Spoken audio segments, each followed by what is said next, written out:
video చేస్తాం చాలా మంచి పురుగు తీసినవి అండి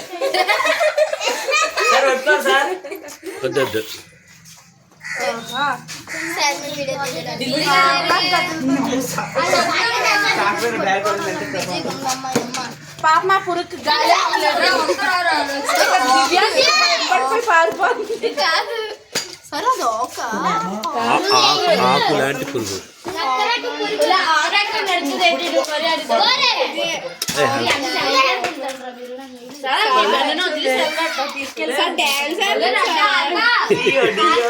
నాట్యం చేస్తుంది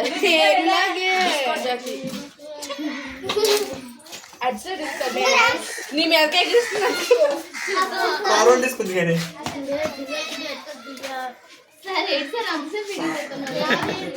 బాగుంది బాగుందా అయితే